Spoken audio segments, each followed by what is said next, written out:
and he'd actually look out over into this tree. This was called Hooker Tree. And if you look, there's a branch that was cut. It actually used to come all the way out into the street. Uncle Charlie was a really good businessman. So what he would do is he'd put one of his women of the evening on the branch. And if the people didn't stop when they got off the train, she'd stop them over here and say, no, go back, have a drink, and see what else is on the menu. So the day that he died, he actually was found sitting in that window looking at this tree in his rocking chair. That was in like 1930. It sat vacant for quite a few years, and then in 1950, it became a boarding home again in a hotel. And one night there was a young artist that came through town, and he was actually in Uncle Charlie's bedroom. And during the night, he was awoken and saw at the end of his bed a shadow. It looked like a person. He had a hat kind of like Igor has, and a long black coat and long white hair. He immediately ran downstairs to tell somebody, and they all went upstairs, couldn't find anything. Well, the next morning, before the artist left, he drew a picture of who he saw, and one of the people said, oh, that was Uncle Charlie. Well, everybody in town thought that this guy was just a nut and actually ran him out of town. So a lot of times, you can get an apparition in that window. The curtains will be drawn like that, and they'll open. Wenchie Brothers is actually very haunted. We give you the true, authentic story. We tell you go in and talk to the wait staff, talk to the manager. Is that why they're hiring? They have daily occurrences, yes. But unfortunately, what has happened with this building, it took on what the telephone game is, which is where you tell one person and they tell somebody else and so on until the story is so out there and ludicrous, there's no way it could be true. And that's what's happened with this building, unfortunately. But that's why we give you the true tale and tell you to go in and talk to the wait staff. Now, we're actually going to go across the street in just a minute, but I want to direct your attention to the original Wenchie Brothers, which is the two-story building, all the way down to the Steel Horse. That building and the Steel Horse have remained. Everything in the middle has burnt down twice.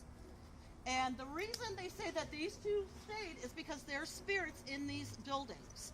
And it said that if a spirit inhabits a building, nothing can harm it, nothing can damage it. And that's what's happened here.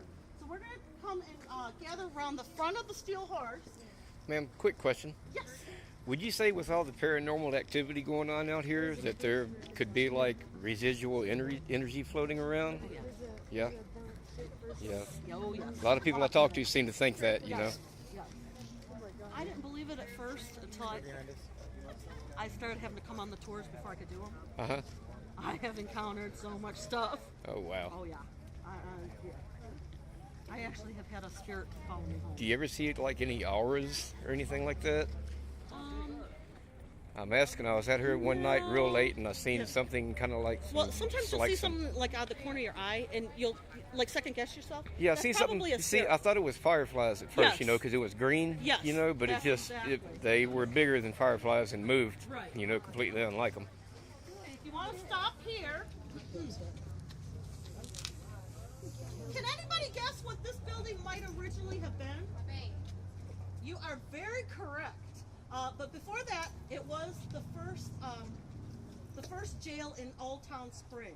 The jail, when the bank came, the jail actually moved to the other side of town where the jailhouse saloon is. You invented this jail? Only one you invented? And back in the early 1900s, this building was actually robbed by a very famous couple. Anybody have a guess who that might be? That's exactly right, Bonnie and Clyde. What happened was they used to drive up and down 45 and rob banks. Well, they came here to Spring one night. They pulled their car right here in front where some of you are standing. They had a lookout that ran into the bank to make sure everything was clear. He came out, ran to the back. Bonnie and Clyde came in, and they actually shot the bank manager and two tellers dead. And as they came out, they got away with $7,300, which back in those days was a lot Yes, a of fortune. money. Yes. And they actually shot up the building. And you can see the original bullet holes. The most prominent one is right here, but there's another one here. They're on that side. They're around the awning. They're all over. actually go back to the places of their ill doings, and that's what's happened with this place. In 2011, this used to be a mirror and vanity store. It's never a very good idea to put mirrors in a place that has paranormal activity. The reason for that is mirrors are a portal for spirits. And what happened was, you know, she had all these mirrors in here. Well, there was if anybody remembers, there was a huge wildfire going on in the summertime, right around the Renaissance Festival time. While that was going on, she actually lost her electricity, her air conditioning broke, and her water, she lost her water. Well, this place is not insulated very well, so you can imagine in the heat of summer with a wildfire, this place was pretty miserable. She actually said, "I've had enough, I'm getting out of here." And before somebody could come out to look at all these problems, everything went back on just like nothing happened. Now, the owner that has this now has been here since then. She says that the reason she's able to stay here is because she pays homage to Bonnie and Clyde.